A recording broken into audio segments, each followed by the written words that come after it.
Studi Akuntansi Fakultas Ekonomi dan Bisnis Universitas Herman Ternate.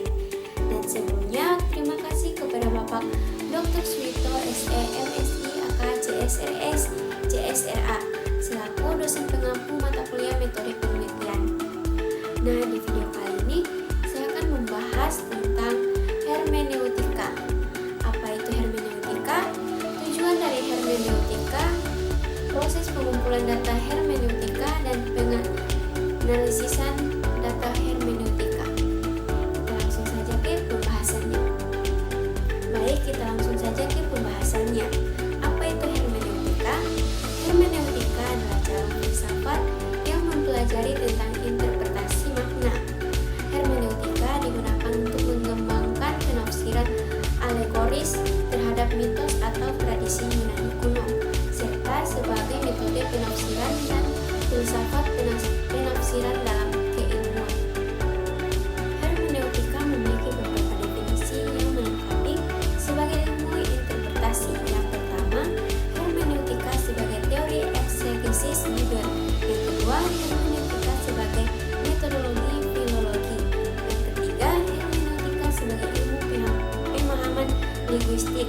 Yang keempat, hermeneutika sebagai dasar atau fondasi. Hermeneutika mengalami pembaruan pembahasan ketika Paul Ricoeur memperkenalkan teorinya. Ia kembali mendefinisikan hermeneutika sebagai cara interpretasi teks, tetapi dengan cara yang lebih luas dari yang dimaksudkan oleh para cendekiawan abad pertengahan maupun modern. Next, tujuan dari hermeneutika. Tujuan hermeneutika dalam interpretasi teks seperti Alkitab, Bibel, atau teks klasik adalah untuk memahami maksud dan maksudnya yang diberikan oleh pengarang, serta untuk mengaplikasikan dalam hidup kita sehari-hari. Dalam interpretasi teks, hermeneutika menggunakan metode penafsiran. 3 prinsip, yaitu yang pertama, membaca teks dengan benar. Yang kedua, menafsirkan isi teks dengan benar. Dan yang ketiga, memahami konteks dan kesadaran sejarah. Pengaruh hermeneutika juga digunakan dalam pendekatan pemikiran Islam seperti dalam tradisi fikih dan tafsir Al-Quran. Dalam pendekatan hermeneutika modern, hermeneutika dianggap sebagai lompatan besar dalam formulasi metodologi pemikiran Islam pada umumnya dan metode penafsiran Al-Quran khususnya. Selain itu, hermeneutika juga digunakan dalam pendekatan pemikiran Yunani dan Romawi, serta dalam ilmu pengetahuan tentang kemanusiaan. Kajian hermeneutika mulai berkembang pada abad 17 dan 18 dan berkembang lebih jauh pada abad 20. Teks yang dikaji dalam hermeneutika Ricoeur biasa berupa teks baku sebagaimana umumnya, bisa juga berupa simbol maupun mitos. Next, metode hermeneutika. Metode hermeneutika yang digunakan dalam interpretasi teks adalah sebuah metode interpretasi terhadap simbol, baik berupa teks atau lambang lainnya. Dalam perkembangannya sebagai metode hermeneutika banyak dianut oleh berbagai disiplin ilmu demi mengungkapkan makna yang tersirat dalam sebuah simbol atau teks. Berikut ada beberapa metode hermeneutika yang sering digunakan. Yang pertama, hermeneutika romantis, yang menganggap bahwa interpretasi adalah proses penggabungan antara interpreten dan interpretasi. Dan yang kedua, hermeneutika metodis.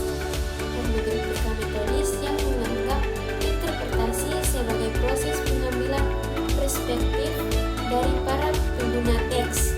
Dan yang ketiga, hermeneutika fenomenologis, dibangun oleh Edmund Husserl, yang menganggap interpretasi sebagai proses pemahaman terhadap fenomena yang dihadapi.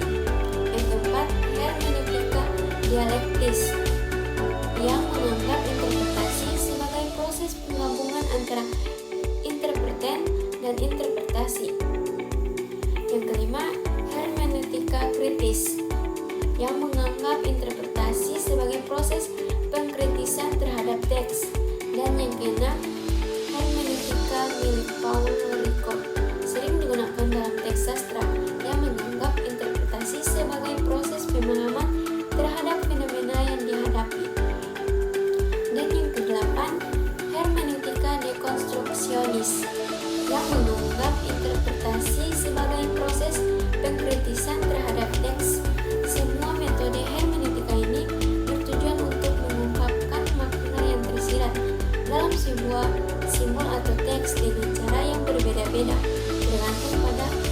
paradigma, dan pendekatan yang digunakan. Next, penganalisan data hermeneutika. Penganalisan data hermeneutika adalah proses pengolahan dari pemahaman data kualitatif dengan menggunakan pendekatan hermeneutik. Pendekatan hermeneutik berfokus pada interpretasi dan pemahaman makna yang berhubungan dengan dua konsep wacana, yaitu wacana lisan maupun wacana tulisan atau teks.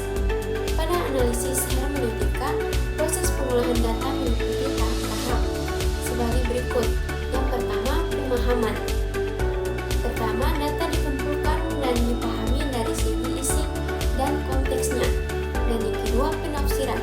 Setelah memahami data, peneliti melakukan penafsiran untuk memahami maksud dan maksudnya yang diberikan oleh pengarang, serta untuk mengaplikasikannya dalam kehidupan sehari-hari. Yang ketiga, pengolahan data. Data yang telah dipahami dan penafsiran dikumpulkan dalam bentuk yang dipilih terstruktur. Dan yang keempat, konklusi. Setelah melakukan reduksi data dan interpretasi, peneliti melakukan konklusi untuk menarikan kesimpulan dari data yang telah diteliti. Penganalisan data hermeneutika dapat digunakan dalam berbagai bidang seperti penelitian kualitatif, ilmu pengetahuan tentang kemanusiaan, dan pendekatan pemikiran Islam. Next, teknik pengumpulan data hermeneutika. Teknik pengumpulan data hermeneutika adalah proses pengumpulan data dengan fokus pada interpretasi dan pemahaman makna yang berhubungan dengan dua konsep wacana, yaitu wacana lisan maupun wacana tulis atau teks. Berikut adalah beberapa teknik pengumpulan data hermeneutika. Yang pertama, metode dokumentasi. Peneliti mengumpulkan data dari berbagai sumber seperti buku-buku, dokumen, atau teks. Dan yang kedua, metode angket atau kuesioner. Peneliti mengumpulkan data dari responden melalui kuesioner atau angket. Dan yang ketiga, wawancara mendalam. Peneliti melakukan wawancara dengan informan untuk mendapatkan data lengkap dan mendalam. Dan yang keempat, studi pustaka.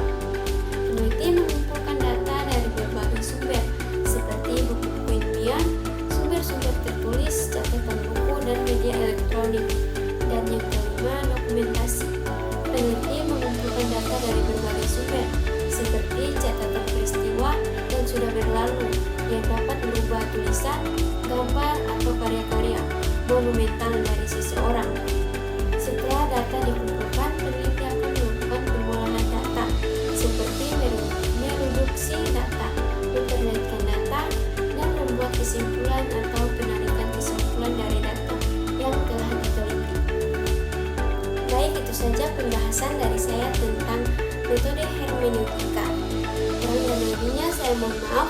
Wabillahi taufiq walhidayah. Wassalamualaikum warahmatullahi wabarakatuh.